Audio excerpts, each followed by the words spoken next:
إن الحمد لله نحمده ونستعينه ونستغفره ونعوذ بالله من شرور أنفسنا ومن سيئات أعمالنا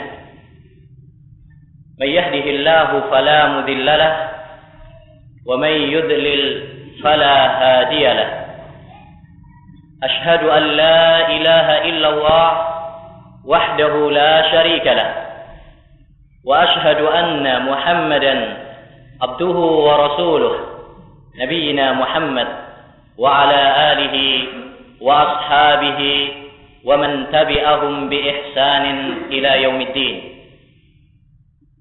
يقول الله تبارك وتعالى: يا أيها الذين آمنوا اتقوا الله حق تقاته ولا تموتن إلا وأنتم مسلمون. يا أيها الذين آمنوا اتقوا الله وقولوا قولا سديدا يصلح لكم أعمالكم ويغفر لكم ذنوبكم ومن يطع الله ورسوله فقد فاز فوزا عظيما. أما بعد فإن أصدق الحديث كتاب الله وخير الهدي هدي محمد صلى الله عليه وسلم وشر الأمور محدثاتها وكل محدثة بدعة وكل بدعة ضلالة وكل ضلالة في النار. إخواني وأخواتي في الله rahimani wa rahimakumullah. Pertama-tama kita panjatkan puji syukur kita kepada Allah Subhanahu wa taala, di mana Allah Subhanahu wa taala telah memberikan begitu banyak nikmat dan rahmat kepada kita semuanya. Salah satu nikmat yang terbesar adalah nikmatul iman. Dan nikmat Allah Subhanahu wa taala memberikan hidayah kepada kita di atas sunnah Nabi Muhammad sallallahu alaihi wasallam. Nikmatul ilm ini merupakan nikmat yang sangat agung, yang hendaknya bagi setiap kita untuk bersyukur kepada Allah Subhanahu wa taala tatkala mendapatkannya. Yang kedua, salawat serta salam mudah-mudahan tercurahkan kepada Nabi kita Muhammad sallallahu alaihi wasallam yang telah menyampaikan risalah Rabb-Nya dengan amanah, sehingga kita semuanya merasakan barakah dakwah beliau sampai sekarang ini. Yang ketiga, berangkat dari hadis Nabi alaihi salatu wassalam, la yashkurullaha man la yashkurun nas, tidak bersyukur kepada Allah Subhanahu wa taala seorang yang tidak berterima kasih kepada manusia.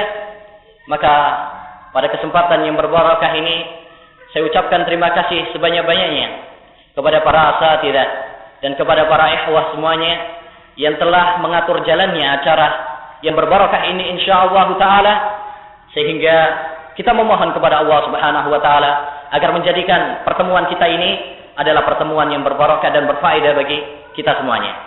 Secara khusus kepada Ustadz Al-Fadil yang mulia Abu Hammam hafizahullah taala wa ra'ah, semoga Allah Subhanahu wa taala menjaganya, semoga Allah Subhanahu wa taala memberkahinya, semoga Allah Subhanahu wa taala menetapkan langkahnya di atas manhaj yang sahih.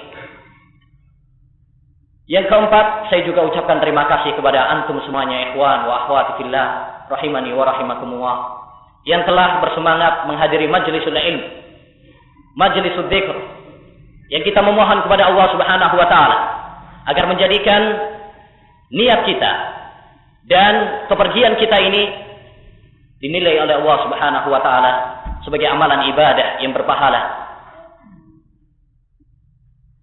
Ma'asyiral ikhwan wa akhwati fillah rahimani wa rahimakumullah. Pada kesempatan yang berbarakah ini, sampai 1 jam setengah nanti, saya akan membawakan satu materi pembahasan tentang fiqh dakwah ila Allah, metode dakwah dan akhlak para seorang dai. Dan pada season yang kedua nanti setelah zuhur, insyaallah dengan materi al-qawaid al-fiqhiyah, kaidah-kaidah fikih yang sangat berharga. Pada kesempatan ini kita akan membahas 3 pembahasan tentang masalah dakwah ila Allah Jalla wa Ala. Yang pertama adalah tentang keutamaan ad-da'wah ila Allah. Pembahasan yang kedua adalah khasa'isud da'wah salafiyah. Karakter dakwah salafiyah.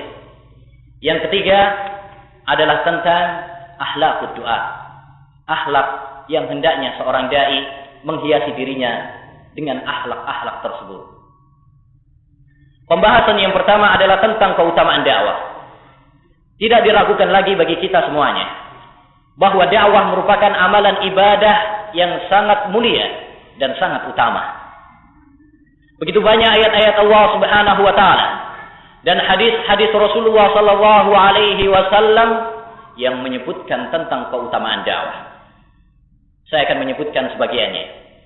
Pertama, firman Allah Subhanahu wa taala, "Wa man ahsanu qawlan mimman da'a ila Allah wa amila shalihan wa qala innani minal muslimin." Adakah seorang yang ucapannya lebih baik daripada seorang yang berdakwah kepada Allah Subhanahu wa taala wa amila shalihan dan beramal saleh, wa qala innani minal muslimin, dan dia mengatakan saya adalah orang yang muslim. Ayat ini menunjukkan kepada kita tentang keutamaan dakwah. Karena kata Allah Subhanahu wa taala, tidak ada ucapan yang lebih mulia daripada ucapan seorang yang berdakwah kepada Allah Subhanahu wa taala. Ayat yang kedua, firman Allah Subhanahu wa taala, "Qul hadhihi sabili ad'u ila Allah ala basiratin ana wa man ittaba'ani wa subhanallah wa ma ana minal musyrikin." Katakanlah, inilah jalanku. Ad'u ila Allah, saya berdakwah kepada Allah Subhanahu wa taala. Ala basiratin, di atas ilmu. Ana wa man ittaba'ani, saya dan orang-orang yang mengikuti saya. Ayat ini juga menunjukkan tentang keutamaan dakwah, di mana dakwah merupakan tugas yang diemban oleh para nabi dan orang-orang yang mengikuti nabi. Jadi apabila kita ingin menjadi pengikut Nabi alaihi salatu wassalam, maka persiapkanlah diri kita sebagai seorang yang berdakwah kepada Allah Subhanahu wa taala. Ayat yang ketiga, firman Allah Subhanahu wa taala, "Kuntum khaira ummatin uhrijat lin-nas ta'muruna bil ma'ruf wa tanhauna 'anil munkar wa tu'minuna billah." Kalian adalah sebaik-baik umat. Kapan? Kalau kalian menegakkan amar ma'ruf nahi munkar dan beriman kepada Allah Subhanahu wa taala. Kalian adalah sebaik-baik umat. Kapan kita mendapatkan kejayaan, predikat, prestasi sebaik-baik umat? Kalau kita mewujudkan syaratnya. Jawabannya yaitu kalau kita menegakkan amar ma'ruf nahi munkar. Kalau kita tidak menegakkan amar ma'ruf nahi munkar, tidak berdakwah, maka kita tidak masuk dalam kuntum khaira ummah. Kita tidak mendapatkan kebaikan umat ini didapatkan karena tegaknya amar ma'ruf nahi munkar, sebagaimana kata Umar Ibnul Khattab radhiyallahu anhu. Adapun dari hadis, maka banyak sekali. Di antaranya adalah hadis Nabi alaihi salatu wassalam, "Man dalla 'alal khair falahu mislu ajri fa'ilihi." Barang siapa yang menunjukkan kepada kebaikan, maka dia mendapatkan pahala orang yang melakukannya. Jadi kalau kita menyampaikan suatu ceramah, menyampaikan suatu dakwah ilmu, kemudian diamalkan oleh orang yang mendengarkan dari kita, maka kita pun mendapatkan pahala orang tersebut tanpa terkurangi. Kalau itu 1, bagaimana kalau 10? Bagaimana kalau 100? Bagaimana kalau 1000? Oleh karena itu, ikhwan, keutamaan dakwah ila Allah sangat besar sekali. Dan demikian juga hadis yang kedua adalah sabda Nabi alaihi salatu wassalam, "La ayyahdiyallahu bika rajulan wahida khairun laka min humrin nam." Allah Subhanahu wa taala memberikan hidayah kepada seorang lewat dirimu dengan sebab kamu maka itu lebih baik dari unta-unta merah. Dan unta-unta merah adalah harta yang sangat berharga di Arab sana. Satu orang saja kita memberikan hidayah kepada Islam, hidayah kepada sunnah, itu lebih baik daripada unta-unta merah yang begitu mahal harganya. Hadis yang ketiga, Rasulullah sallallahu alaihi wasallam bersabda, "Idza mata al-insan inqata'a 'amaluhu illa min salas, shadaqatin jariyatin aw ilmin yuntafa'u bihi aw waladin salihin yad'u lahu." Apabila manusia telah meninggal dunia, maka terputuslah amal perbuatannya kecuali 3. Yang pertama adalah sedekah jariyah. Yang kedua adalah ilmu yang bermanfaat. Ilmu yang bermanfaat adalah ilmu yang kita sampaikan kepada umat, baik lewat lisan kita dengan melalui majelis-majelis ilmu, pengajian, khutbah, nasihat, atau lewat tulisan. Dan ini lebih kekal, lebih lama. Oleh karena itu Imam Ibnu Jauzi rahimahullah taala mengatakan dalam Saidul Qatir bahwasanya dakwah lewat tulisan lebih kekal, lebih bermanfaat daripada dengan lisan atau dengan kaset. Sekarang CD, banyak ilmu-ilmu yang bermanfaat. Aw waladin salihin yad'u lahu, atau seorang anak saleh yang mendoakan kepadanya, mendoakan untuk orang tuanya. Jadi keutamaan dakwah kepada Allah Subhanahu wa taala begitu banyak dalam Al-Qur'an maupun hadis Nabi Muhammad sallallahu alaihi wasallam. Dengan mengetahui keutamaan-keutamaan tersebut, pahala yang begitu besar yang dipersiapkan oleh Allah Subhanahu wa taala kepada umatnya, kepada hambanya, maka hendaknya bagi kita semuanya untuk bersemangat dan menjadikan cita-cita kita untuk berdakwah kepada Allah Subhanahu wa taala. Al-Imam Ibnu Hazm Al-Andalusi pernah memiliki sebuah syair yang sangat bagus. Beliau berkata, "Munaya minad dunya ulumun abuthuha wa anshuruha fi kulli badin wa hadiri. Du'aun ilal Qur'ani was sunanil lati tanasa rijalun dzikraha bil mahadiri." Cita-citaku di dunia ini adalah menyebarkan ilmu syar'i ke pelosok kota dan desa. Mengajak manusia kepada Al-Quran dan Sunnah yang sekarang banyak dilalaikan oleh manusia. Sekarang banyak manusia yang melalaikan dari Al-Quran dan Sunnah Nabi Muhammad sallallahu alaihi wasallam. Itu pada zamannya Imam Ibnu Hazm rahimahullah ta'ala. Bagaimana kalau beliau melihat zaman kita rahimahullah. Dan ditambah oleh seorang penyair belakangan, Syekh As-Salman, Muhammad As-Salman, dengan tambahan yang cukup bagus. Waqad abdaluha bil jara'idi taratan wa tilfazuhum ra'su syururi wal manakiri wa bir radiyu fala tansa syarrahu fakam dha'al waqtu biha min khasyairi. Mereka menggantinya Al-Quran dan Sunnah Nabi sallallahu alaihi wasallam diganti dengan Quran. Sekarang orang tidak lagi membaca Al-Quran, tapi bacanya Quran. Allahu musta'an. Wa tilfazuhum ra'su syururi wal manakiri. Televisi mereka sumber kerusakan dan musibah. Wa bir radiyyu fala tansa syarrahu. Dengan radio jangan kamu lupakan kejelekannya. Fakam dha'al waqtu biha min khasyairi. Betapa banyak waktu yang terbuang sia-sia karenanya. Jadi ikhwan rahimani wa rahimakumullah, hendaknya kita semuanya mempersiapkan diri kita semua sebagai dai ila Allah jalla wa ala. Kita semuanya mampu untuk berdakwah kepada Allah Subhanahu wa taala. Semampu kita. Fattaqullaha mastata'tum. Bertakwalah kepada Allah Subhanahu wa taala semampu kalian semuanya. Kita dai di keluarga kita. Kita dai di kantor kita. Kita dai di masjid kita. Kita dai di masyarakat kita. Baik yang pria maupun yang wanita. Ya, semua kita adalah dai ila Allah jalla wa ala. Dan hendaknya kita menjadi seorang dai yang berbarokah. Dimanapun kita berada, disitulah kita berdakwah.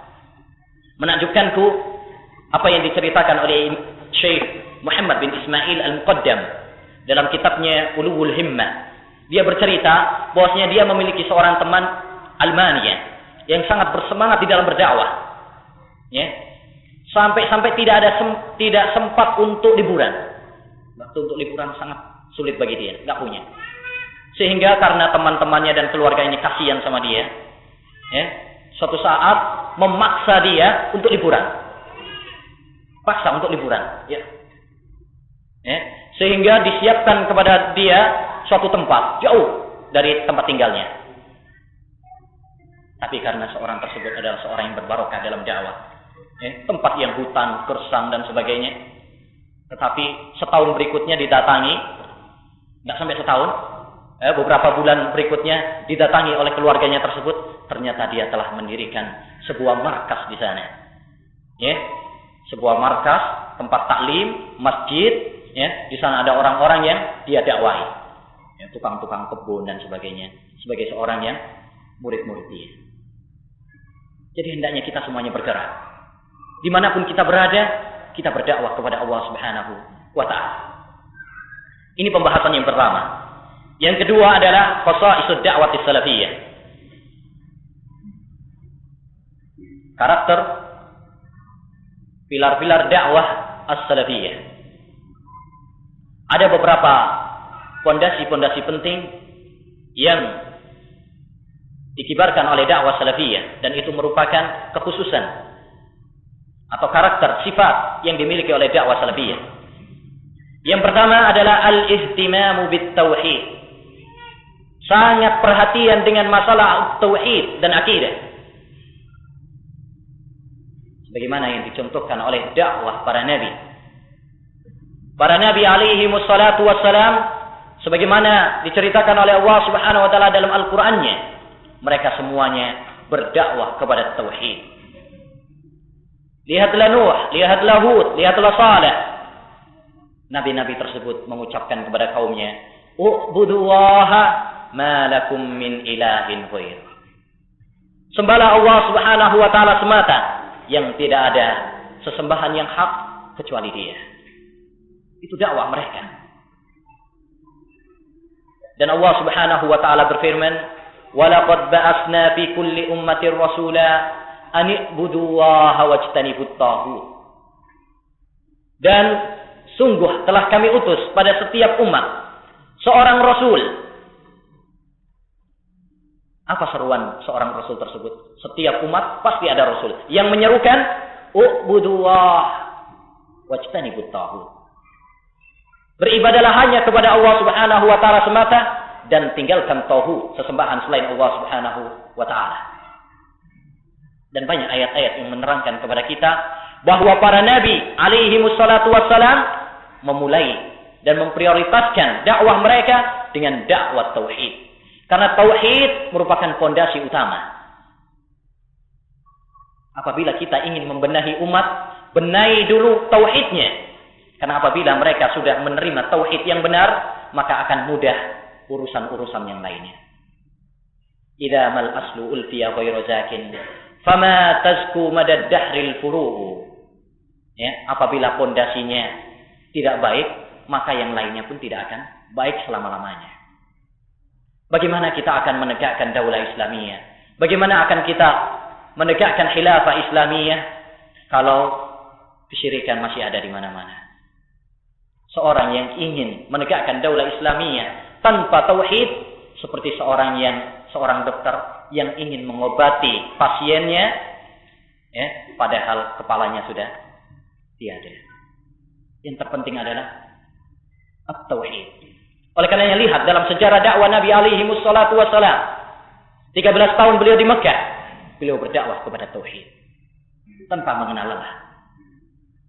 Bahkan Nabi alaihi wassalatu wassalam tatkala mengutus sahabat yang mulia Mu'adz bin Jabal radhiyallahu anhu, beliau berpesan, "Innaka sata'ti qauman min ahlil kitab, falyakun awwalu ma tad'uuhum ilaihi syahadatu an la ilaha illallah." Wahai Mu'adz, engkau akan mendatangi suatu kaum dari ahlul kitab. Maka hendaknya yang pertama kali engkau dakwahkan kepada mereka adalah tentang syahadat la ilaha illallah, tentang tauhid, tentang akidah. Oleh karenanya lihat dakwah para nabi. Tidak ada seorang nabi pun yang memulai dakwanya dengan tasawuf.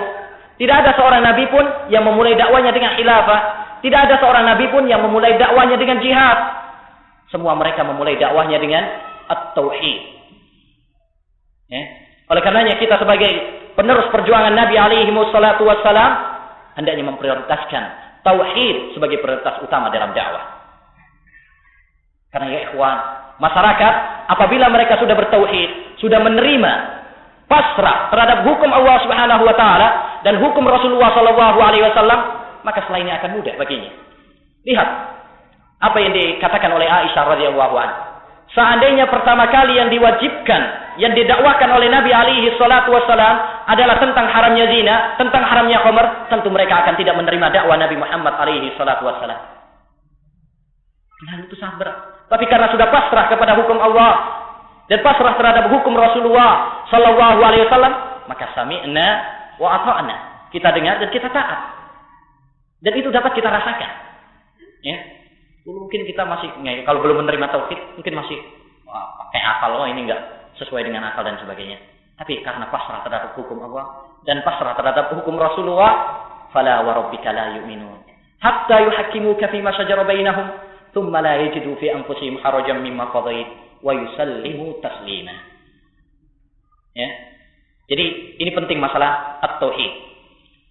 Lebih penting lagi mari kita perhatikan beberapa kejadian tersebut. Kejadian berikut. Dalam hadis yang diriwayatkan dari Abu Waqid Al-Laitsi bahwasanya beliau mengatakan kharajna ma'a Rasulillah wa nahnu hudasa'u ahdin bi kufrin. Ya, kami pernah keluar ke Hunain, perang Hunain bersama Rasulullah sallallahu alaihi wasallam sedang kami baru masuk Islam. Perhatikan, baru masuk Islam.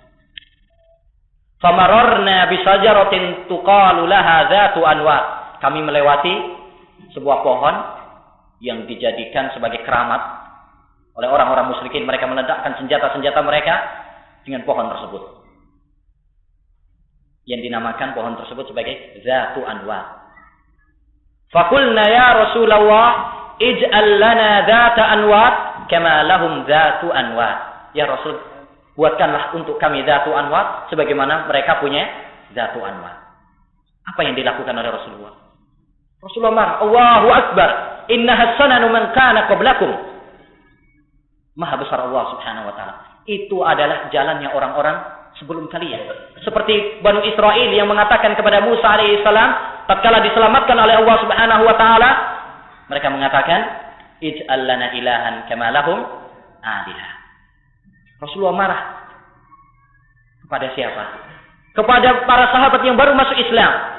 Dan dalam kondisi apa? Dalam kondisi untuk perang, jihad. Tapi Nabi SAW tidak basa-basi.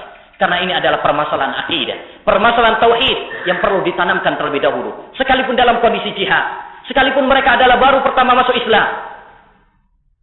Hal yang menunjukkan kepada kita pentingnya tauhid, pentingnya akidah.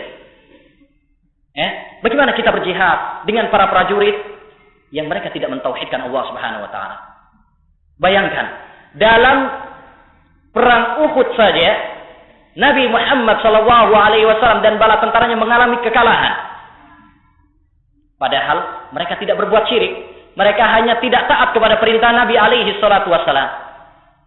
Lantas bagaimana kalau mereka berbuat syirik yang itu merupakan dosa besar? Maka menakjubkanku apa yang dilakukan oleh diceritakan oleh Syekhul Islam Taimiyah dalam kitabnya Al-Istighatsah. Beliau mengatakan bahwasanya tatkala pasukan Tatar memasuki Damaskus, orang-orang Damaskus pada ketakutan, minta perlindungan ke sini dan ke situ. Bahkan panglima mereka mengatakan, "Ya khaifina minat Tatar, udu bi qabri Abi Umar. Udu bi qabri Abi Umar yunjikum minad darar." Wahai orang-orang yang takut dari pasukan Tatar, berlindunglah kalian dengan kuburan Abu Umar, syekh di sana. Seperti kalau kita ya kuburan-kuburan Wali Songo atau dan sebagainya, kiai ini dan sebagainya. Udzu bi qabri Abi Umar yunjikum minad darar. Berlindunglah kalian dengan kuburan Abu Umar, niscaya dia akan menyelamatkan kalian dari mara bahaya.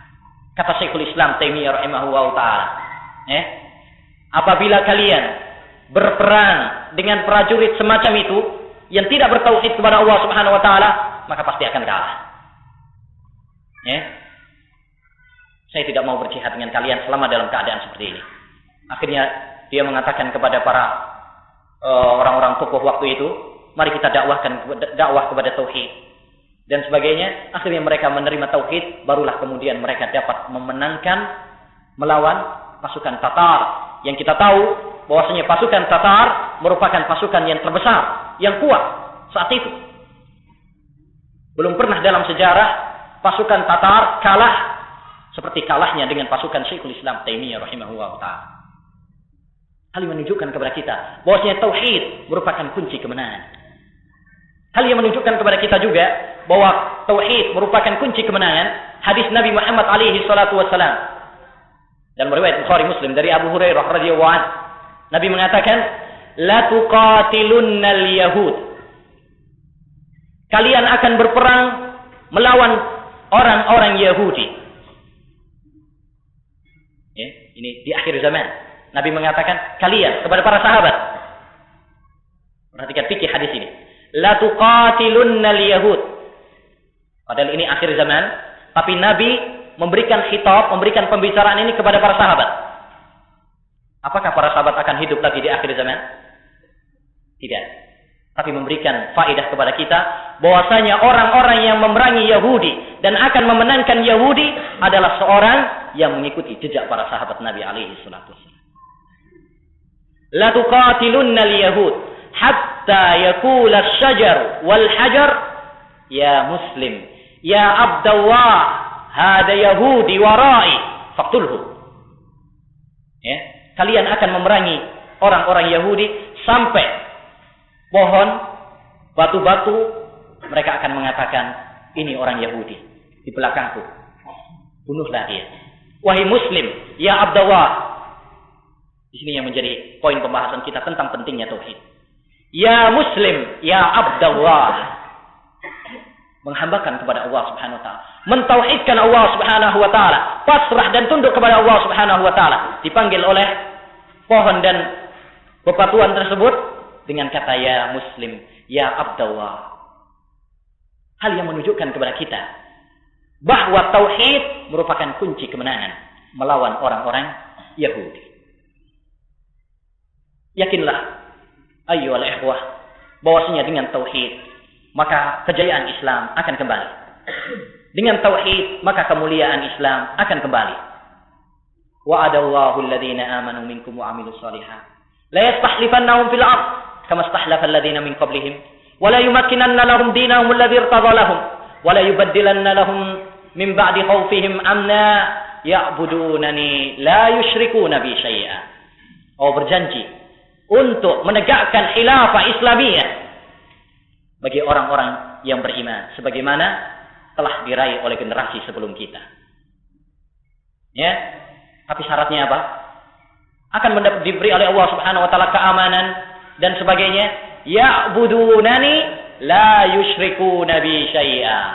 Mereka beribadah kepadaku dan tidak menyekutukanku.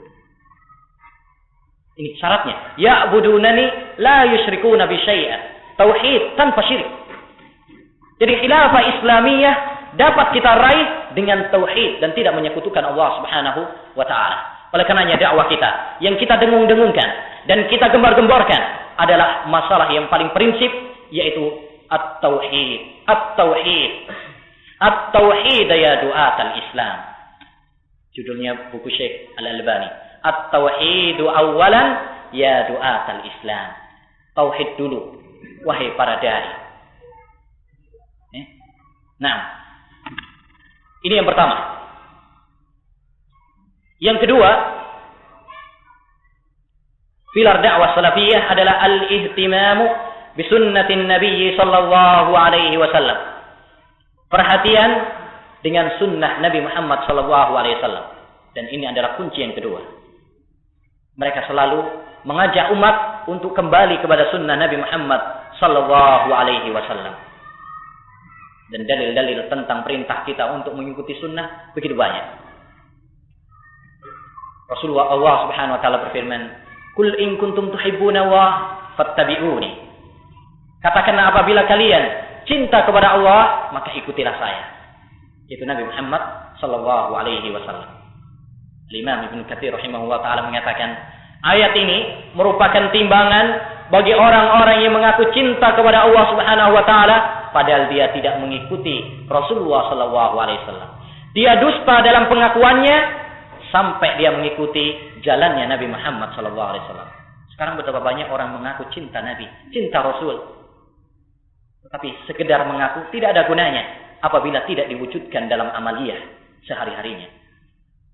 Kullun yadda'i waslan bi Laila wa Laila la tukirru lahum bidzaka. Setiap orang mengaku punya hubungan dengan Laila, tetapi Laila tidak mengakuinya. Dan Allah Subhanahu wa taala juga berfirman, "Wa in tuti'uhu tahtadu." Apabila kalian taat kepada Rasul alaihi salatu wasalam, niscaya kalian mendapatkan petunjuk. Niscaya kalian di atas petunjuk. Allah Subhanahu wa taala berjanji, apabila kita mengikuti Nabi Muhammad sallallahu alaihi wasallam, maka kita di atas hidayah, di atas petunjuk, di atas jalan yang lurus. Ini janji Allah Subhanahu wa taala. Dan Allah juga mengatakan, "Wa may yuti'ir rasul faqad ata Allah." Barang siapa yang taat kepada Rasul, maka dia telah taat kepada Allah. Jadi kalau kita taat kepada Rasul, pada hakikatnya taat kepada Allah Subhanahu wa taala. Karena Rasulullah SAW tidak mungkin dia mengeluarkan ucapan kecuali kebenaran dan wahyu dari Allah Subhanahu wa taala. Wa ma yantiqu 'anil hawa in huwa illa wahyu yuha. Tidaklah Nabi Muhammad SAW mengatakan sesuai dengan hawa nafsunya. In huwa illa wahyu yuha. Tidaklah dia kecuali wahyu dari Allah Subhanahu wa taala. Dan dalam sebuah hadis riwayat Imam Abu Dawud dan Ahmad dengan sanad yang sahih, bahwasanya Abdullah ibnu Amr ibn al-As pernah mengatakan, "Ya Rasulullah, innaka tumasih." Ya Rasul, sesungguhnya kamu juga kadang bercanda. Kadang serius, kadang bercanda. "Apa naktubu kullama taqul?" Apakah saya harus menulis setiap apa yang kamu ucapkan? Kata Rasul, "Uktub fa walladhi nafsi biyadihi la yahruju minhu illa al-haq." Tulislah semuanya, karena tidak ada yang keluar darinya, yakni dari mulut Rasulullah sallallahu alaihi wasallam kecuali al-haq, kebenaran. Lebih-lebih ya ikhwan, di saat zaman fitnah seperti kita sekarang ini, maka hendaknya kita berpegang teguh dengan sunnah Nabi Muhammad sallallahu alaihi wasallam. Sebagaimana yang dipesankan oleh Nabi, diwasiatkan oleh Nabi alaihi salatu wasallam dalam hadisnya. "Wa may ya'is minkum fasayara ikhtilafan katsira, fa 'alaikum bisunnati wa sunnatil khulafa'ir rasyidin." Barang siapa yang hidup setelahku, setelah Nabi alaihi salatu wasallam, maka dia akan mendapati perselisihan-perselisihan yang begitu banyak. Dalam akidah, dalam akhlak, dalam dakwah, dalam politik, dalam ekonomi dan sebagainya. Begitu banyak perselisihan-perselisihan. Terutama dalam akidah dan ibadah. Seperti yang kita saksikan sekarang ini. Begitu banyak perbedaan dan perselisihan. Maka apa kata Nabi? "Fa'alaikum bisunnati." Hendaknya kalian berpegang teguh dengan sunnahku. Wa sunnatil khulafa'ir rasyidin. Jadi Nabi menekankan tatkala ada fitnah, tatkala ada perselisihan, tatkala ada perbedaan, berpegang teguhlah yang erat-erat dengan sunnah Nabi sallallahu alaihi wasallam. "Addu 'alaiha bin nawajid." Ya, gigitlah dengan gigi geraham. Sebuah isyarat agar kita kuat di dalam berpegang teguh dengan sunnah Nabi sallallahu alaihi wasallam. Terutama pada akhir zaman, di mana banyak tantangan, banyak hujatan, banyak celaan kepada mereka orang-orang yang berpegang teguh kepada sunnah Nabi alaihi salatu wassalam. Nabi menggambarkan, ya, al-mutamassiku bi sunnati yauma idzin kal qabidi 'alal jamar. Orang yang berpegang teguh dengan sunnahku pada hari itu, pada akhir zaman, adalah seperti orang yang memegang bara api. Karena mereka adalah orang-orang yang asing. Asing di masyarakatnya, asing di kantornya, bahkan mungkin asing di rumahnya. Ghuraba. Ya. Oleh karenanya Sufyan Ats-Tsauri pernah mengatakan kepada Yusuf bin Asbah, "Idza laqita sahiba sunnatin fil masriq aw sahiba sunnatin fil maghrib faballigh minni salam fa innahum ghuraba." Wahai Yusuf bin Asbah, kalau kamu ketemu seorang ahlu sunnah di timur ataupun di barat, sampaikan salam dariku, karena mereka adalah orang-orang yang asing. Nah, Jadi taat kepada Rasul, berkonsekuen dengan sunnah Nabi Muhammad SAW merupakan pilar dakwah salafiyah. Oleh karenanya, salah satu dakwah yang perlu kita sebarkan dan tebarkan kepada umat adalah mengajak mereka kembali kepada sunnah Nabi Muhammad SAW. Karena mengikuti Nabi kita Muhammad SAW merupakan syarat diterimanya amal, sebagaimana telah kita ketahui bersama, dan merupakan kunci kemenangan. Lihatlah dalam kisah perang Uhud, apa yang menyebabkan faktor kekalahan kaum muslimin saat itu? Ma asabakum min musibatin qul huwa min indi anfusikum. Para sahabat mengatakan, kenapa kita kalah? Allah menyatakan, qul huwa min indi anfusikum. Itu karena ulah kalian sendiri. Di mana sebagian para sahabat tidak mematuhi perintah Nabi alaihi salatu wassalam, khususnya para prajurit bagian panah. Yang itu merupakan ibrah, pelajaran bahwa mengikuti Rasul adalah merupakan kunci kemenangan, dan tidak mentaati Rasul merupakan kunci kekalahan.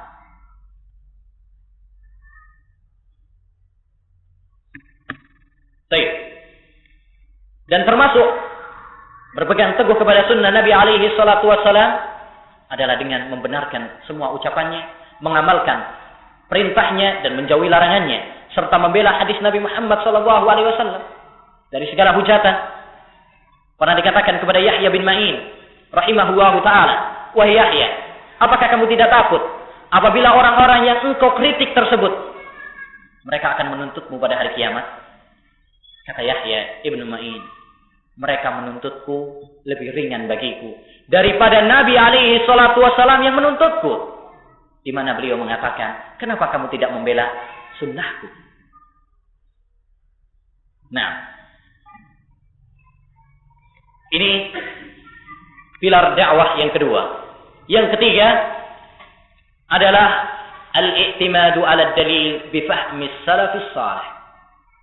Dakwah salafiyah dalam memahami Al-Quran dan sunnah Nabi Muhammad SAW, mereka memahaminya berdasarkan pemahaman para sahabat.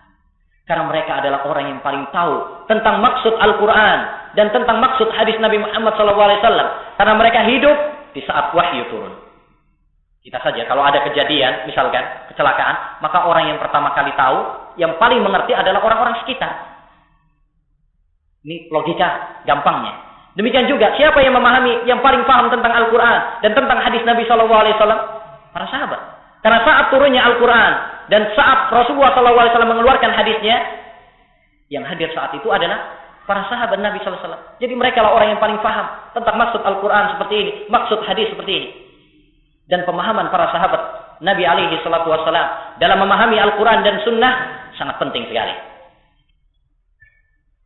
Bahkan ini merupakan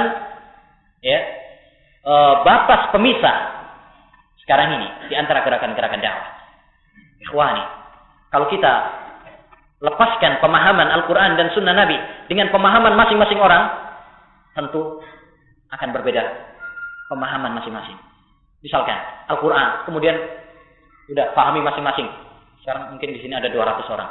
Mungkin masing-masing akan memahaminya sesuai dengan kemampuannya, sehingga terjadilah perselisihan dan perbedaan. Oleh karenanya dengan pemahaman salafus saleh, dengan pemahaman sahabat Nabi alaihi salatu wassalam, tidak akan perbedaan. Tidak ada perselisihan, atau minimal kecil sekali perselisihannya. Karena pentingnya kita memahami Al-Quran dan Sunnah Nabi SAW dengan pemahaman para sahabat. Allah Subhanahu Wa Taala mengancam bagi orang-orang yang tidak mengikuti jalannya para sahabat alaihi salatu wassalam. Dalam surat An-Nisa, Allah Subhanahu Wa Taala berfirman, "Wa may yushaqiqir rasul min ba'di ma tabayyana lahul huda wa yattabi' ghaira sabilil mu'minin nuwallihi ma tawalla wa nuslihi jahannam wa sa'at masir." Barang siapa yang menentang Rasul setelah jelas baginya petunjuk, wa yattabi' ghaira sabilil mu'minin, dan mengikuti bukan jalannya orang-orang yang beriman, itu jalannya para sahabat Nabi alaihi salatu wassalam, maka kami akan palingkan dia kemanapun dia tersesat, dan kami akan campakkan dia ke neraka jahanam yang merupakan tempat yang sejelek-jelek. Ya. Syekhul Islam Taimiyah rahimahullah taala mengatakan, "Wa may yushakkikir rasul," barang siapa yang menentang Rasul pasti tidak mengikuti jalannya para sahabat. Barang siapa yang tidak mengikuti jalannya para sahabat berarti dia menentang Rasul. Tidak bisa dipisahkan antara Nabi dengan para sahabat. Oleh karenanya, dalam sebuah hadis tentang perpecahan umat, tatkala Nabi alaihi salatu wassalam ditanya tentang siapa orang-orang yang diselamatkan oleh Allah Subhanahu wa taala tersebut, kata Nabi, "Ma ana alaihi al-yauma wa ashabi." Ya, saya dan orang-orang yang mengikuti saya dan para sahabat saya hari ini. Jadi tidak bisa dipisahkan. Nabi dan para sahabat hari ini menunjukkan kepada kita bahwasanya patokan Islam yang murni adalah pada zaman Nabi dan para sahabat. Adapun setelah itu telah banyak tambahan-tambahan dan hal-hal yang bukan Islam tetapi dimasukkan kepada Islam sehingga membutuhkan at-tasfiyah wa tarbiyah, penjernihan. Hal-hal yang dimasukkan kepada Islam padahal bukan Islam.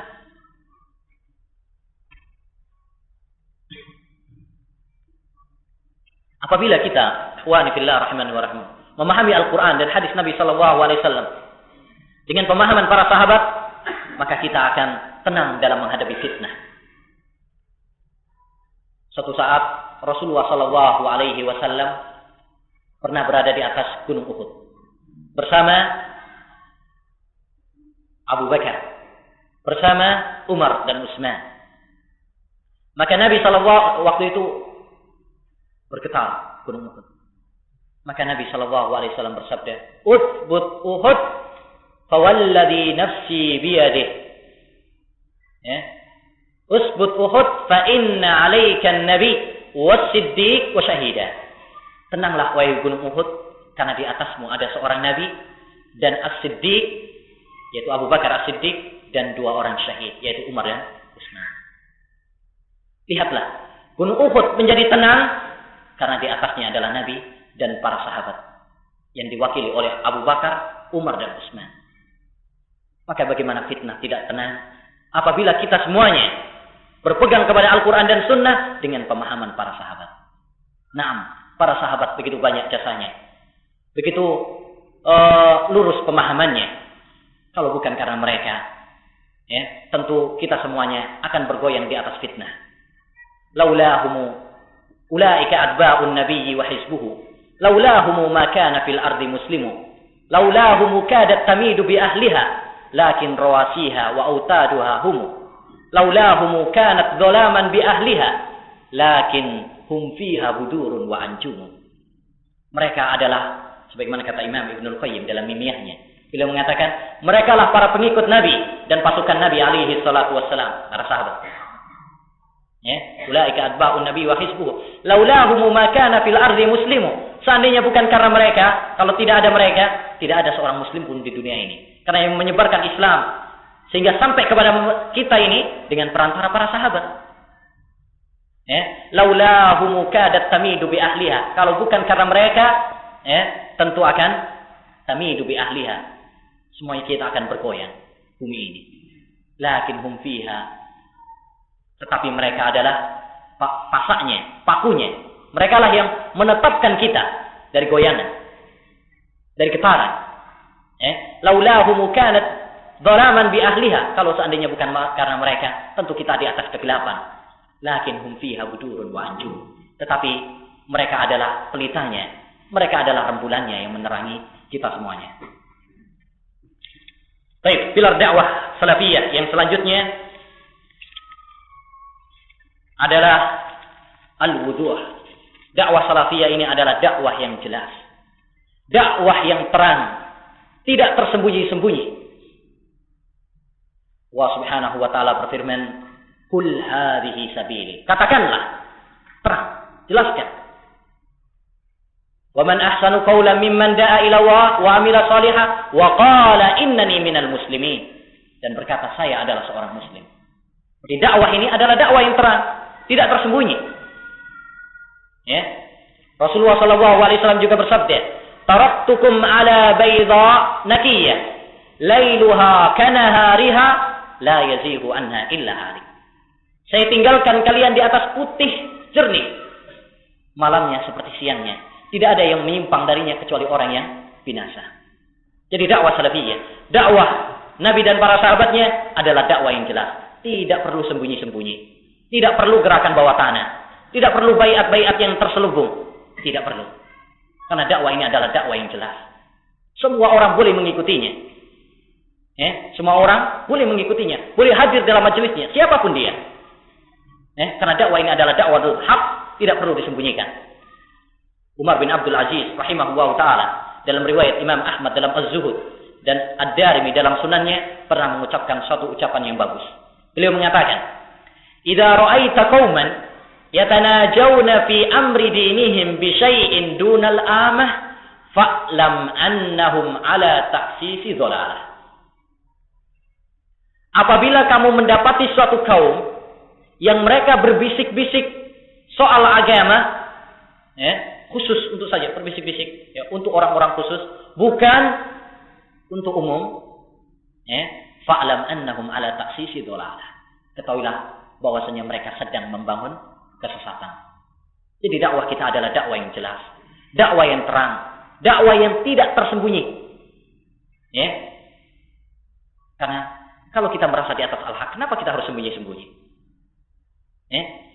Tidak perlu. Tapi ada sebagian orang berdalil dengan dakwah Rasulullah SAW di awal dakwahnya sembunyi-sembunyi, sir.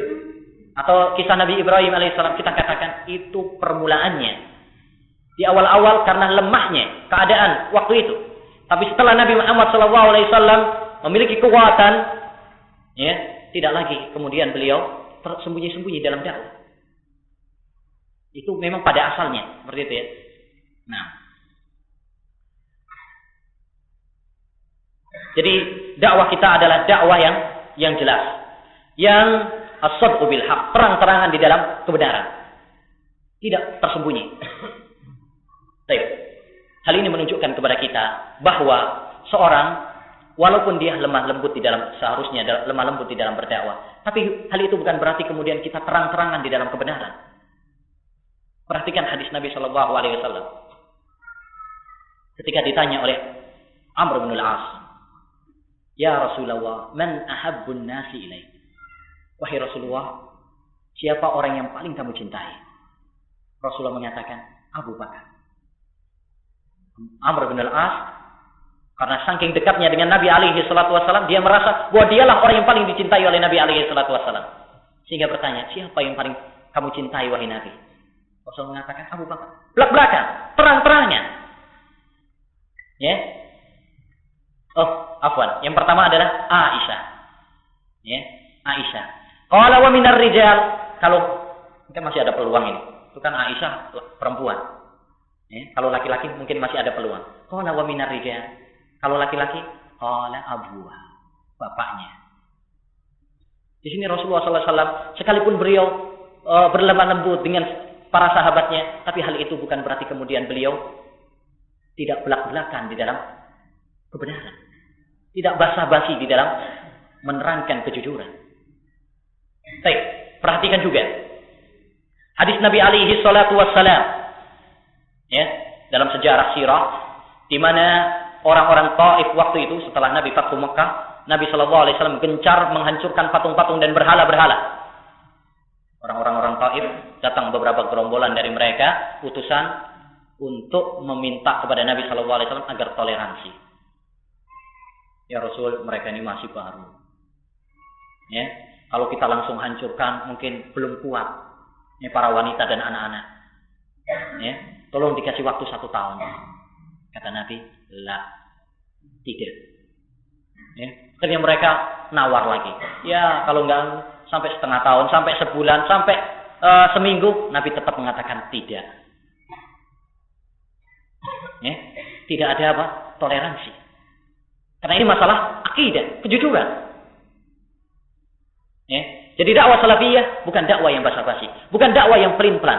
Tidak. Kebenaran, sampaikan itu kebenaran. Sekalipun dengan gaya bahasa, uslub yang baik, insya Allah akan kita terangkan. Jadi ini, rahimani wa rahimakumullah, termasuk karakter dakwah salafiyah adalah dakwah yang jelas, yang tidak basa-basi di dalam kebenaran. Mereka menerangkan sunnah Nabi, menerangkan Al-Quran, menerangkan hadis Nabi SAW tanpa basa-basi. Pernah dikisahkan oleh Imam Al-Khatib Al-Baghdadi dalam Tarikh Baghdad bahwa ada seorang ulama ahlul hadis yang dibayar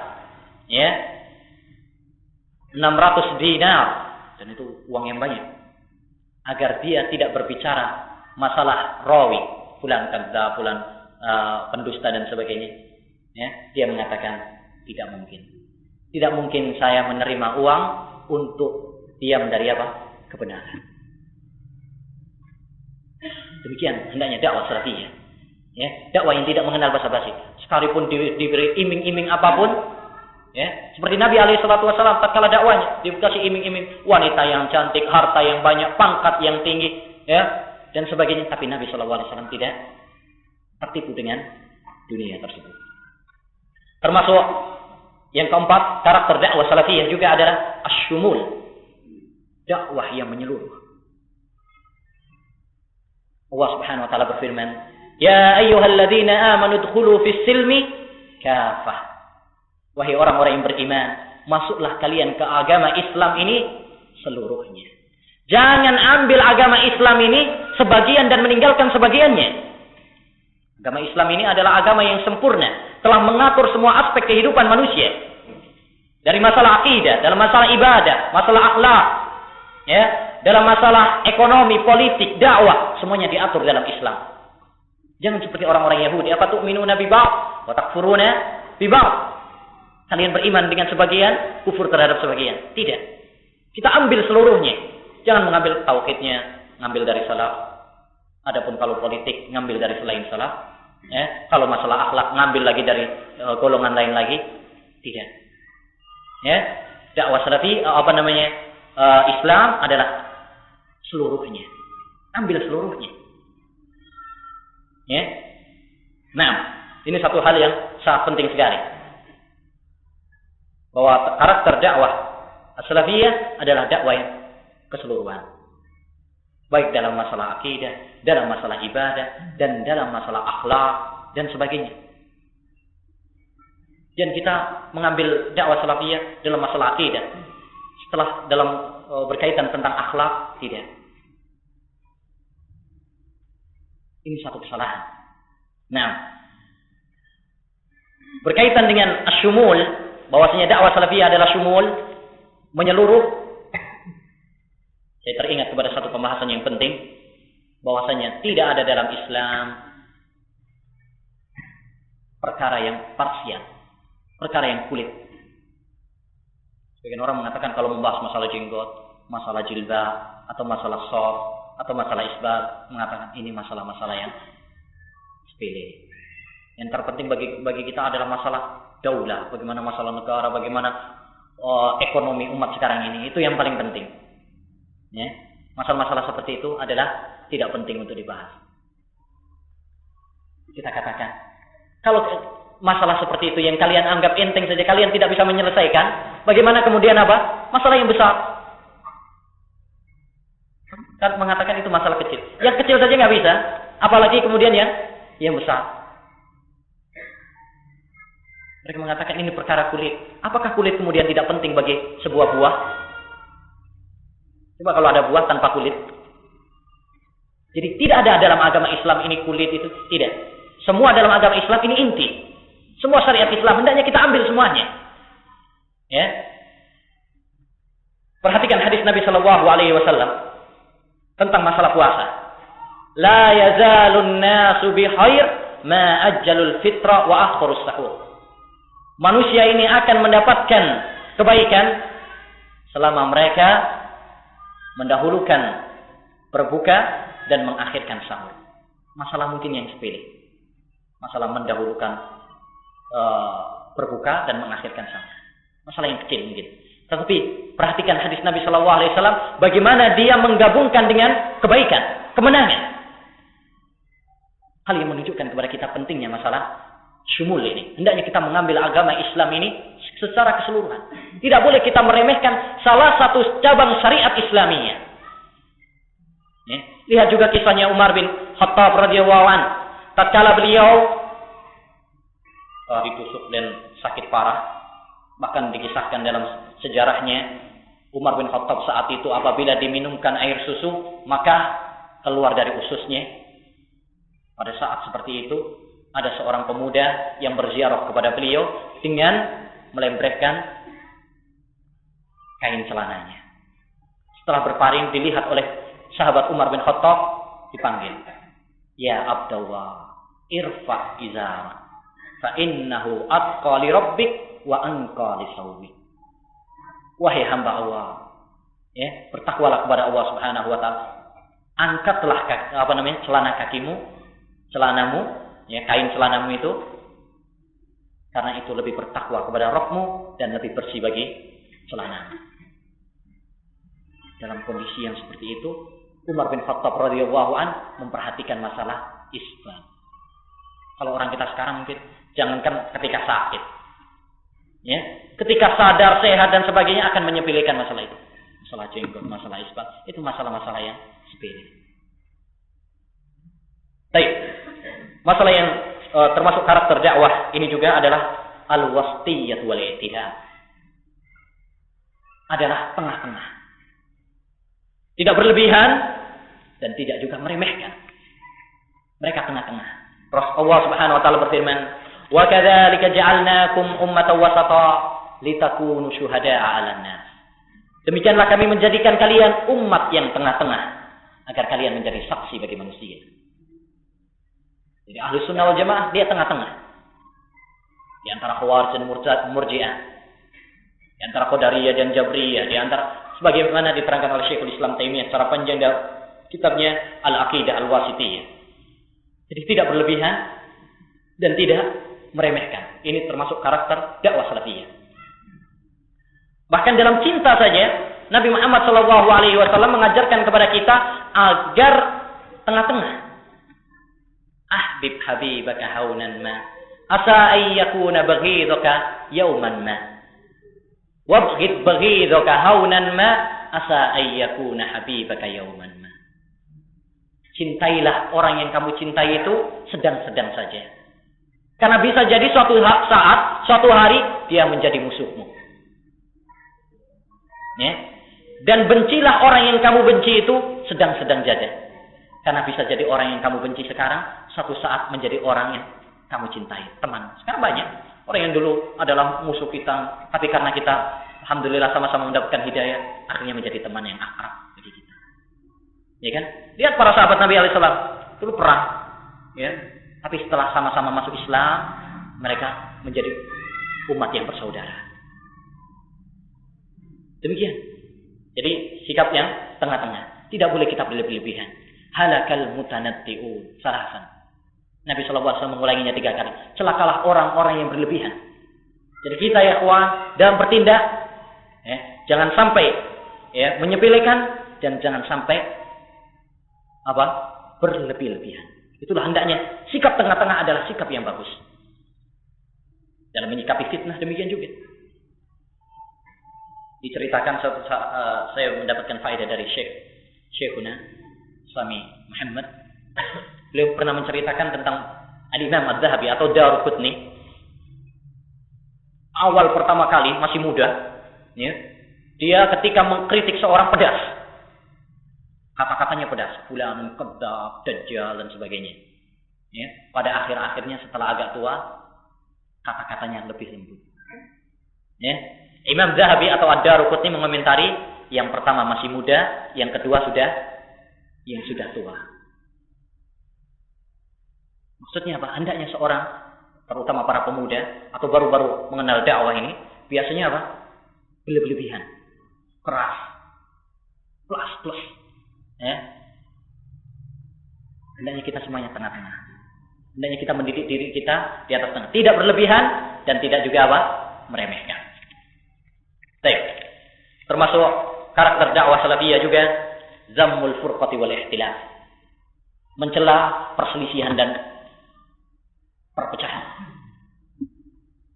Allah Subhanahu wa taala berfirman, "Wa'tasimu bihablillahi jami'an wa la tafarraqu." Berpegang teguhlah kalian dengan tali Allah Subhanahu wa taala semuanya dan jangan kalian berpecah belah. Wa la takunu minal musyrikin minal ladzina farraqu dinahum wa kanu syi'a. Janganlah kalian seperti orang-orang musyrikin yang mereka memecah belah agama mereka. Jadi dakwah salafiyah adalah dakwah yang satu. Bagaimana tidak? Kitab mereka satu, hadis mereka satu, ya, pemahaman mereka satu, yaitu di atas manhaj sahabat alaihi salat radhiyallahu anhu, kiblat mereka satu, ya. Jadi bagaimana kemudian kita berpecah belah? Oleh karenanya ya ikhwani, rahimani wa rahimakumullah, hendaknya kita semuanya saling menyayangi di antara kita semuanya. Sebagaimana yang dilukiskan oleh Allah Subhanahu wa taala tentang Nabi dan para sahabatnya. Muhammadur Rasulullah walladzina ma'ahu asyidda'u 'alal kuffar ruhama'u bainahum. Muhammad Rasulullah dan orang-orang yang bersamanya asyidda'u 'alal kuffar, mereka keras terhadap orang-orang kafir, ruhama'u bainahum, mereka saling menyayangi di antara mereka. Ya, wa tawasau bis sabri wa tawasau bil marhamah. Ya, mereka saling mewasiatkan dengan kesabaran dan saling mewasiatkan dengan kasih sayang. Nabi SAW juga bersabda, irhamu man fil ardi yarhamkum man fis sama. Sayangilah ya, makhluk yang di atas bumi ini, niscaya zat yang di atas langit akan menyayangi kalian. Hendaknya kita semuanya saling menyayangi di antara kita semuanya, terutama di antara teman-teman kita as-salafiyyin ahli sunnah wal jamaah. Ya, Al-Hasan al-Basri rahimahullah ta'ala pernah berpesan suatu pesan yang bagus sekali.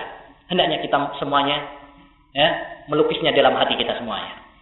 Beliau mengatakan, ya ahlas sunnah, tarahamu wa tarafaku fima bainakum fa innakum aqallun nas.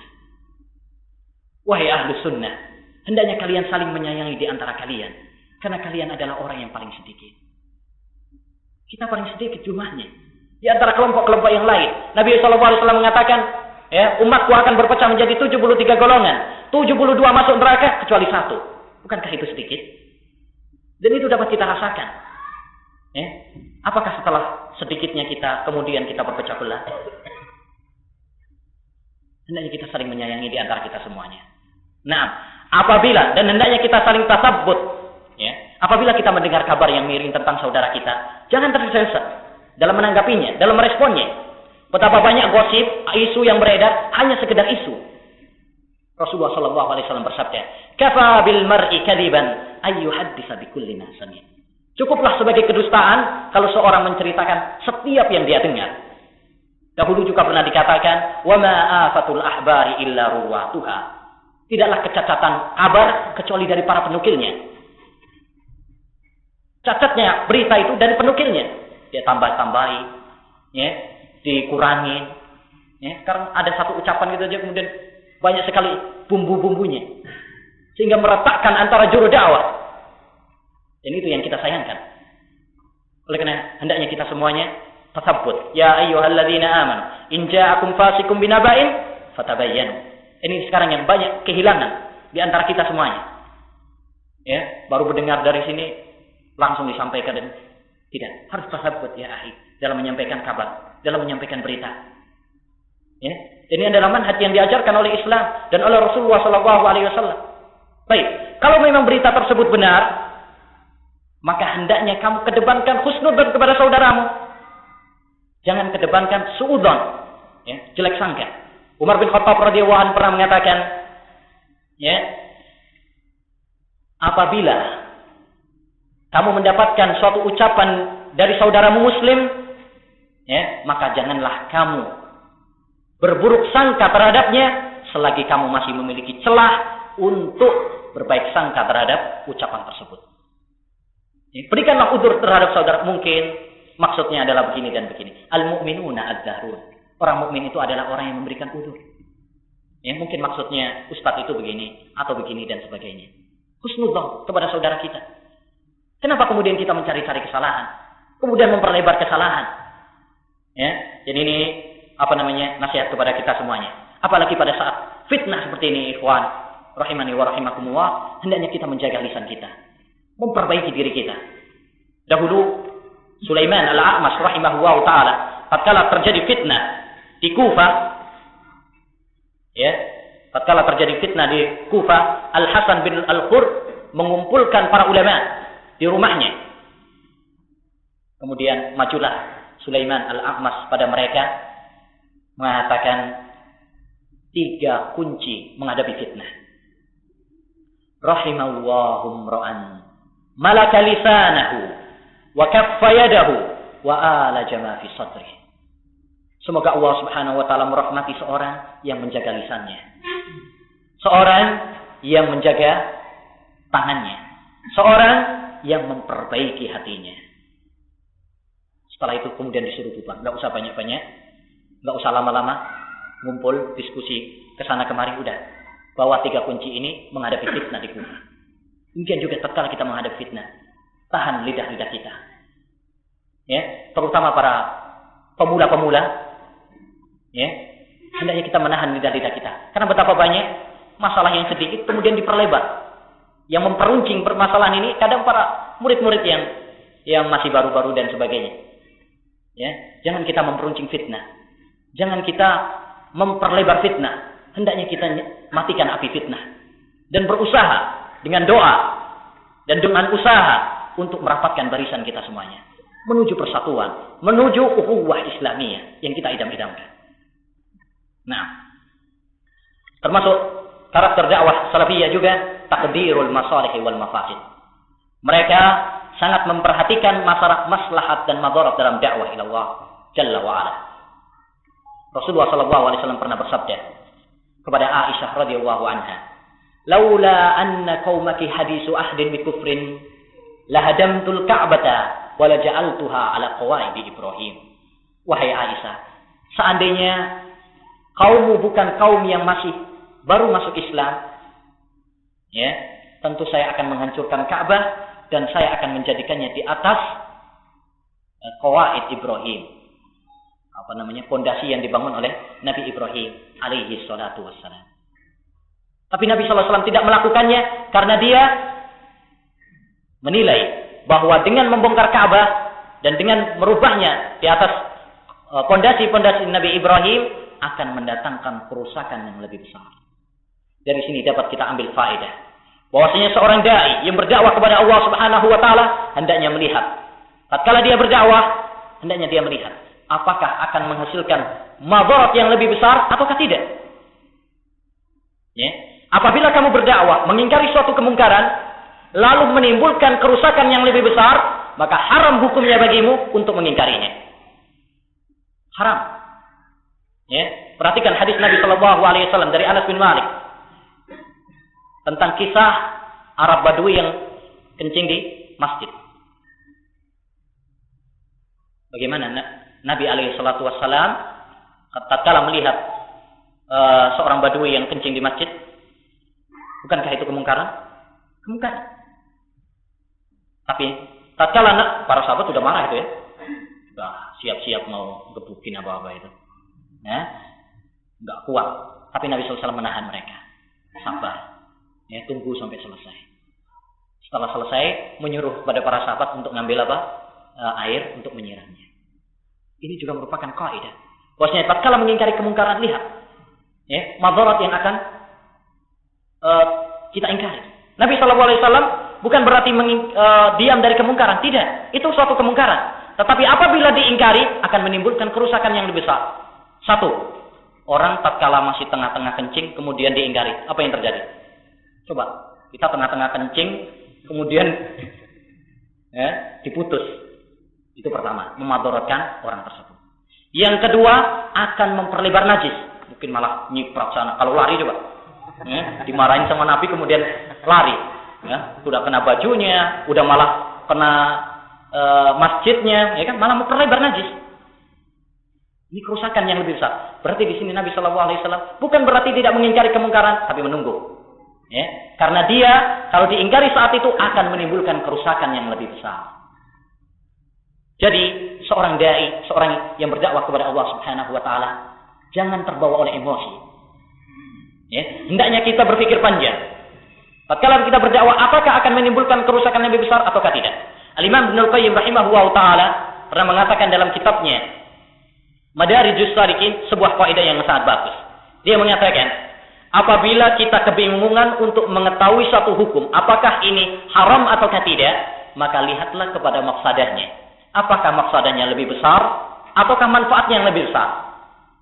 Kalau mafsadahnya, kerusakannya lebih besar daripada manfaatnya, mustahil syariat Islam kemudian apa? Menganjurkannya. Tidak mungkin syariat Islam menganjurkan sesuatu yang bahayanya lebih besar daripada manfaatnya. Tidak mungkin. Ya.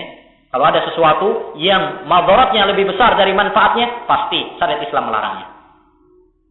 Dan dalam kitabnya I'lamul Muwaqqi'in, beliau mengatakan bahwasanya seorang yang mengingkari kemungkaran ada 3 tingkatan. Yang pertama, apabila dia bisa menghilangkan kemungkaran tersebut, lalu menggantinya kepada yang lebih baik. Ya, dari orang yang maksiat, kemudian kita dakwai menuju ketaatan. Ini adalah satu hal yang sangat disyariatkan. Yang kedua, apabila kita mengingkari suatu kemungkaran, kemudian berkurang. Nggak hilang, tapi berkurang. Lumayan. Misalkan, dulunya, misalkan minum khamar, kemudian turun menjadi perokok, misalkan. Lumayan. Walaupun nggak hilang, tapi minimal berkurang. Ini juga termasuk satu hal yang disyariatkan. Yang ketiga adalah tengah-tengah. Pindah dari satu maksiat ke maksiat yang lain, tapi sama-sama aja. Maka ini perlu dipertimbangkan. Ditimbang-timbang dulu. Perlu ditimbang-timbang. Yang keempat kata beliau, apabila berubah menjadi kerusakan yang lebih besar, maka haram hukumnya. Seperti orang misalkan dari maksiat malah ditaruh kepada bid'ah. Dari kita habis baca buku-buku misalkan ini buku-buku maksiat, buku-buku novel, misalkan biasanya ada seorang yang hobinya baca buku-buku porno atau novel atau sebagainya, kemudian dipindah malah kepada kitab-kitab bid'ah, kitab-kitab sihir misalkan. Kerusakannya lebih besar, haram hukumnya. Baik. Demikian juga yang lainnya. Kemudian beliau menceritakan dari gurunya Syekhul Islam Taimiyah bahwasanya beliau dan para temannya pernah melewati pasukan Tatar. Melihat mereka lagi mabuk-mabukan. Teman-temannya mau mengingkari.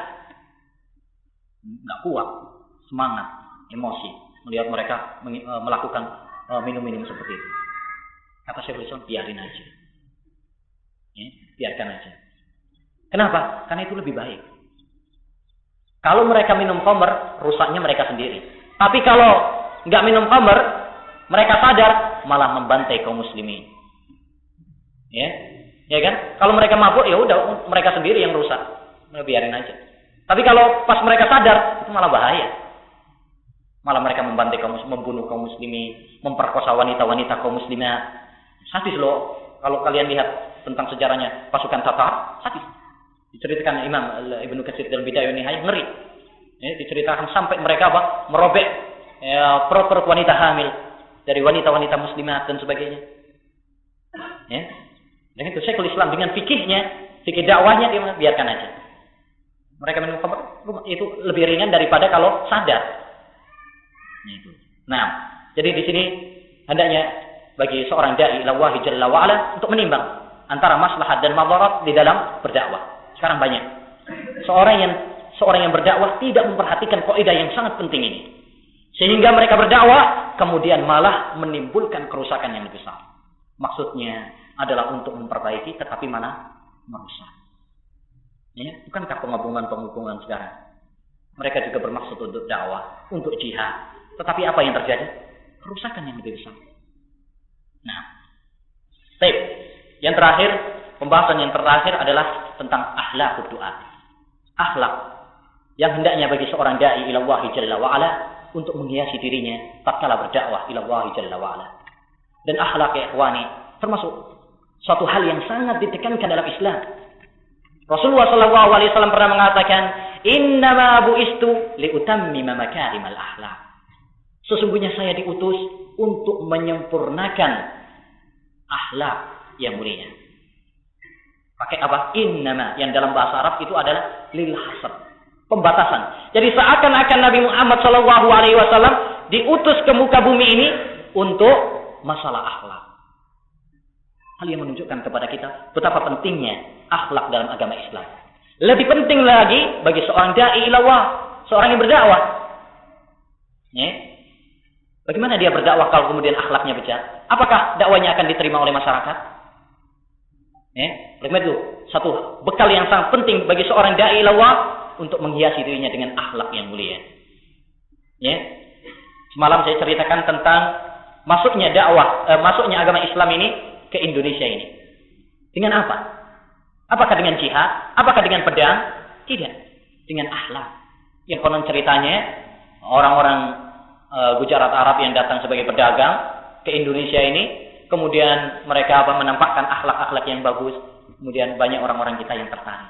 Akhlak berperan di dalam dakwah ilallahi jalla wa ala. Baik. Yang ini sekarang banyak dilupakan oleh para da'i ilallah. Ya. Oleh karena saya menghimbau kepada saudara-saudara kami fillah untuk menghiasi diri mereka dengan akhlak. Akhlak kepada Allah, akhlak kepada Rasulullah sallallahu alaihi wasallam, dan yang saya maksud di sini akhlak kepada masyarakat. Dan akhlak kepada sesama kita sendiri, akhlak kepada guru kita, akhlak kepada saudara-saudara kita, akhlak kepada masyarakat kita. Banyak yang kehilangan senyuman kepada masyarakatnya. Padahal Nabi sallallahu alaihi wasallam mengatakan, "Tabassumu kali akhika sedekah." Senyummu kepada saudaramu itu sedekah. Mana senyummu kepada masyarakatmu? Mana senyummu kepada saudaramu tatkala bertemu? Mana ucapan salammu kepada mereka? Ya. Dan juga adab kepada seorang guru sekarang banyak dilalaikan. Banyak murid-murid durhaka kepada gurunya. Faya ajaban liman rabbaitu tifla, ulakimuhu bi atrafil banani, uallimuhu rimayata kulla yawmin, falamma stadda sa'iduhu ramani, uallimuhu al-futuwata kulla waqtin, falamma tarra sharibuhu jafani, fakam allamtuhu nadmal qawafi, falamma qala qafiyatan hajani. Sungguh menakjubkan orang yang saya didik semenjak kecil, seorang murid yang saya didik semenjak kecil.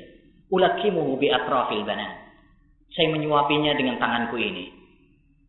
Uallimuhu rimayata kulla yaumin, saya mengajarinya memanah setiap hari. Tapi setelah pandai memanah, dia malah memanahku sendiri.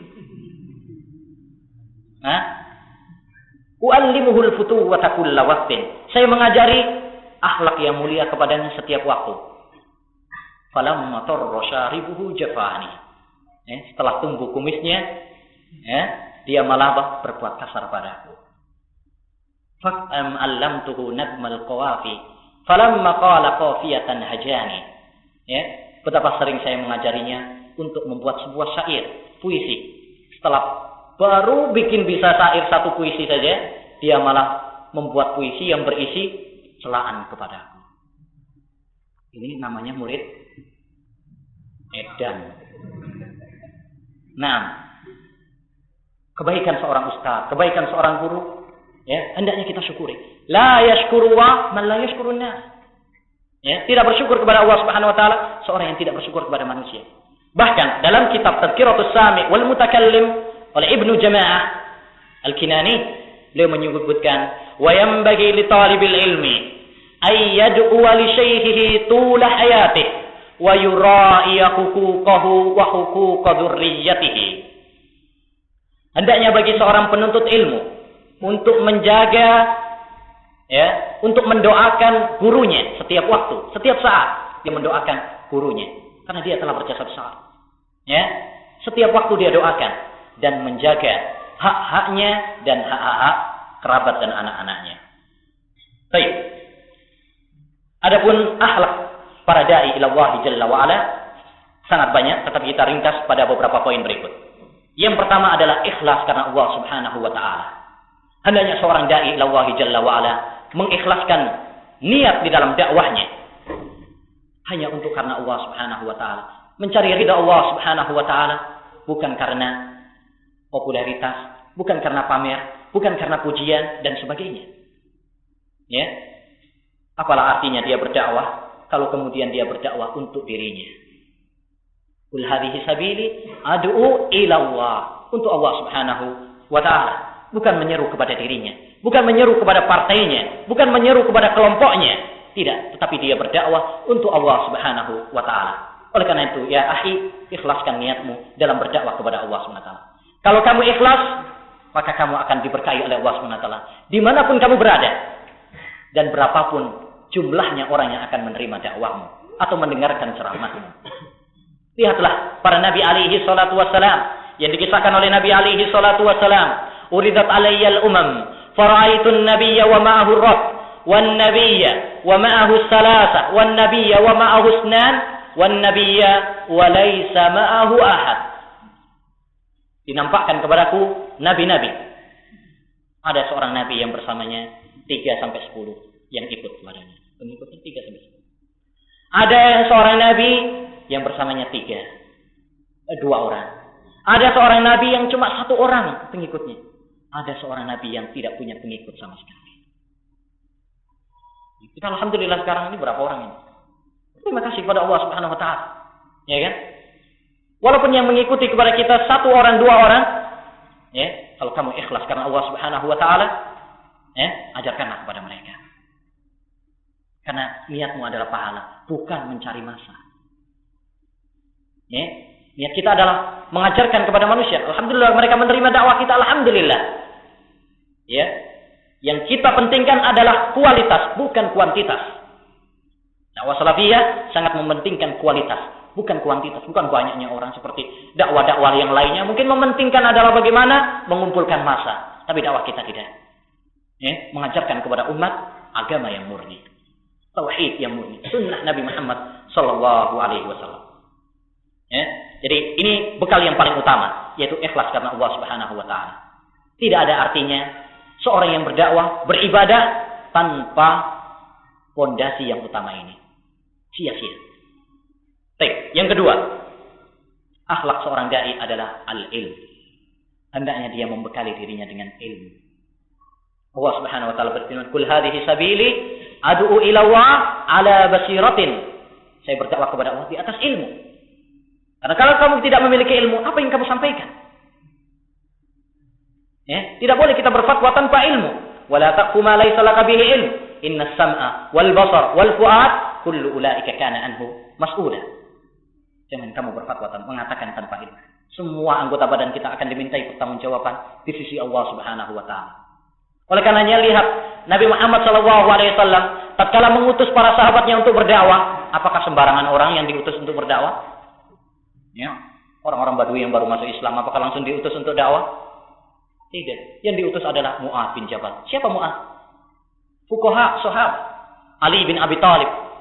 Ya, a'lam, ya, yang berilmu. Abu Musa al-Asy'ari dan sebagainya. Yang diutus adalah para sahabat yang memiliki ilmu. Bukan sembarangan baru masuk Islam langsung masuk Islam 40 hari dan sebagainya.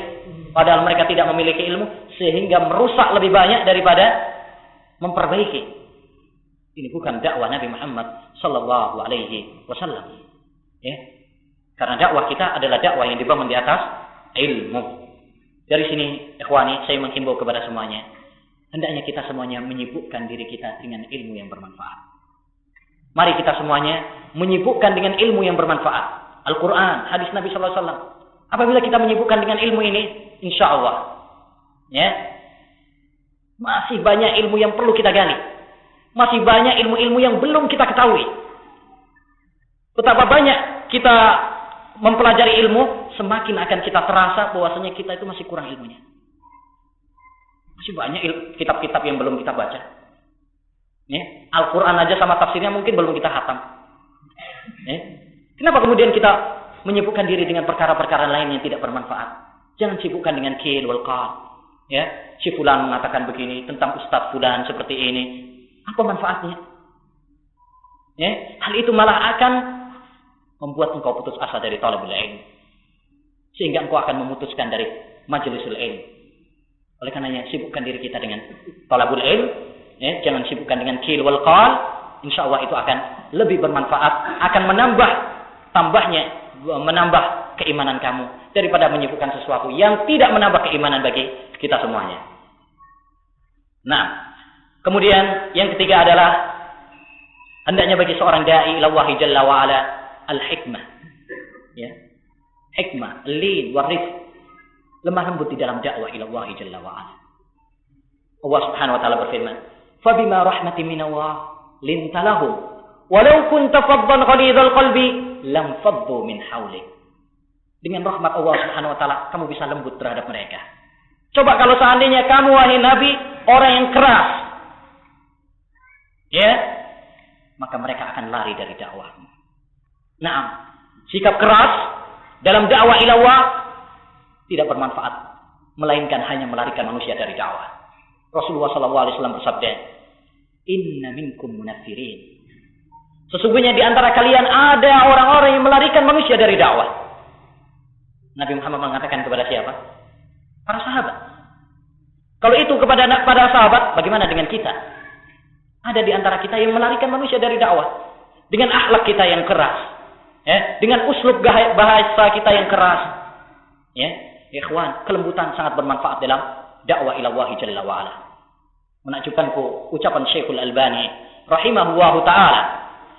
Beliau pernah mengatakan, "Inna da'watana da'watul haqq wal haqqu 'ala an-nufusi sakil, fa kaifa idza adhafta siqalal haqqi ma'a siqalil uslub." Sungguhnya dakwah kita adalah dakwah yang benar. Dan kebenaran itu sangat pahit di dalam hati. Orang kita sampaikan kepada masyarakat dengan cara selembut-lembutnya, belum tentu mereka menerima dakwah kita. Lantas bagaimana kalau kamu tambahkan pahitnya kebenaran ini dengan ditambah lagi kerasnya kamu di dalam uslub dalam berdakwah? Jangan kamu tambahi pahitnya kebenaran dengan kerasnya gaya bahasa kamu dalam berdakwah. Banyak masyarakat tidak menerima dakwah kita bukan karena isi yang kita sampaikan. Insya Allah, kalau kita sampaikan dengan kelembutan, dakwah ini adalah dakwah yang sesuai dengan fitrah. Ya, hanya saja bagaimana kita menyampaikannya. Kadang seorang itu tidak menerima dakwah kita bukan karena isinya, enggak, tapi cara kita yang mungkin yang perlu dibenahi. Ya, oleh karena itu ya kawan, hendaknya kita semuanya untuk membenahi cara dakwah kita dengan gaya bahasa yang bagus. Cara Nabi SAW seperti kepada Arab Badui tadi, contoh yang sangat bagus. Kemudian cara dakwah juga yang paling bagus dalam memberikan nasihat adalah dengan memujinya terlebih dahulu. Coba perhatikan hadis Nabi SAW. Tatkala mengatakan kepada Mu'ad, nah, ya Mu'ad, inni uhibbuk. Wahai Mu'ad, saya mencintaimu. Mu'ad tentunya kalau dibilang Rasulullah cinta sama dia apa? Senang kan? Baru kemudian la tada'anna dubura kulli shalah an taqul. Allahumma inni ala dzikrik wa syukrik wa husni ibadah. Jangan tinggalkan doa ini. Setelah dipuji, kemudian diberi apa? Wasiat. Perhatikan juga hadis Nabi sallallahu alaihi wasallam kepada Umar. Ya Umar, innaka rajulun qawi. Wahai Umar, kamu itu orang yang kuat. Umar senang kan? Dipuji oleh Nabi. Kamu adalah orang yang kuat. Baru setelah itu, fala tuzahiminna. Jangan kamu desek-desekan dengan orang ketika kawal. Kamu itu orang kuat. Jadi Nabi SAW memberikan nasihat setelah dipuji. Dan ini salah satu uslub yang bagus sekali. Uslub yang bagus sekali dan termasuk cara yang lembut di dalam berdakwah. Contoh juga cara yang lembut di dalam berdakwah, apa yang diceritakan oleh Syekh Al-Arifi. Dia mengatakan ada seorang ibu, cara dakwah yang bagus. Melarang kepada anak-anaknya, pokoknya gambar-gambar itu atau boneka-boneka yang makhluk dan sebagainya.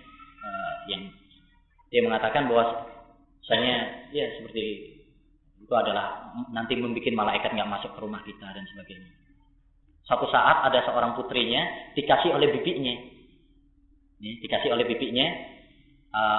boneka yang persis dengan manusia itu. Ibunya tahu, akhirnya ketahuan sama ibunya, itu nggak boleh. Saya kasih tapi kamu jangan ngomong sama ibumu, nanti ketahuan ini nggak boleh. Ibunya akhirnya tahu. Pada suatu saat nggak langsung diingkari mana bonekanya, enggak. Apa kata ibunya? Anak-anak, apa kalian nggak merasakan? Sekarang ini kayaknya malaikat nggak masuk ke rumah kita loh. Ada apa ya? Kayaknya ada sesuatu ini. Ya.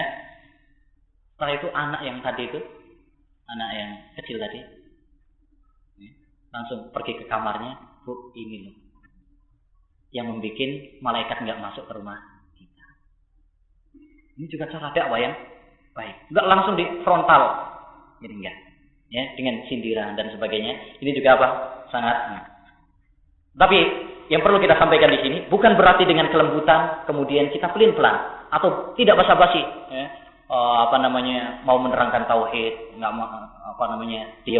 dia mengingkari kemungkaran, bukan. Tadi sudah kita jelaskan, salah satu di antara pilar dakwah salafiyah adalah juga apa? Tidak basa-basi. Jadi kelembutan bukan berarti kemudian kita basa-basi di dalam menerangkan kebenaran. Ya, sana oke, sini oke, enggak. Ya, sama ahlu sunnah, sama ahlul bid'ah juga, ikuti acara bid'ah, ikuti acara sunnah, enggak.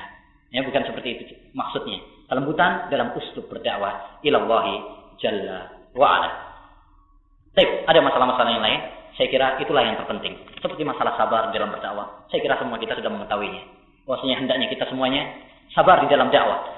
Karena dakwah ini memiliki banyak rintangan. Semua seorang yang berdakwah akan mendapatkan rintangan. Dengan itu perhatikan. Wa tawasau bil haqqi wa tawasau bis sabr. Mereka saling mewasiatkan dengan kebenaran, dakwah. Kemudian diiringi oleh Allah SWT dengan kesabaran. Kenapa? Karena setiap seorang yang berdakwah ila Allah Jalla wa ala pasti akan mendapatkan tantangan dan rintangan yang seharusnya bagi dia untuk menyikapinya dengan kesabaran. Asyaddun nasi bala'an al-anbiya summal amsalu fal amsal. Orang yang paling berat ujiannya adalah para nabi. Kemudian sepertinya dan sepertinya. Hendaknya kita sabar dan berdoa kepada Allah Subhanahu wa taala agar mereka menerima dakwah kita. Coba perhatikan Nabi Shallallahu Alaihi Wasallam dalam sirahnya. Tatkala dia pergi ke Taif, mereka malah bukan menerima saja, tapi malah melemparinya sampai berdarah Nabi Alaihi Wasallam. Ya kan? Kemudian malaikat gunung dengan Jibril ditatangkan malaikat gunung, diberi pilihan oleh Allah, diberi pilihan. Sungguhnya Allah Subhanahu wa taala mengutusku kepada engkau, wahai Nabi, ya kalau kamu mau, saya akan turunkan gunung ini ke penduduk Taif tadi. Apa kata Nabi? Tidak. Bahkan saya berharap agar anak-anak mereka nanti masuk Islam. Kalau enggak bapak-bapaknya, ya mungkin nanti anak-anak keturunannya. Dan ternyata benar. Akhirnya penduduk Taif pun mereka masuk Islam. Jadi di sini hendaknya bagi seorang da'i ila Allah Jalla wa ala, hendaknya mereka sabar dan berharap, selalu mendoakan kepada murid-muridnya, mendoakan kepada masyarakatnya dengan kebaikan. Ini adalah termasuk tanda keikhlasan dia dalam berdakwah kepada Allah Subhanahu wa taala. Coba kalau itu orang kita, misalkan kita sendiri atau kebanyakan kita, baru dimarahin kemudian ada bantuan. Ini ada bantuan untuk membalas orang yang menyakiti kamu. Ini langsung diterima. Wah, ini mumpung. Ya kan? Tapi Nabi sallallahu alaihi wasallam tidak. Ini menunjukkan tentang kesabaran beliau di dalam berdakwah dan keikhlasan beliau di dalam ad-da'wah ila Allah Jalla wa ala. Baik, cukup sekian materinya. Sekarang kita berpindah kepada acara selanjutnya, yaitu soal jawab.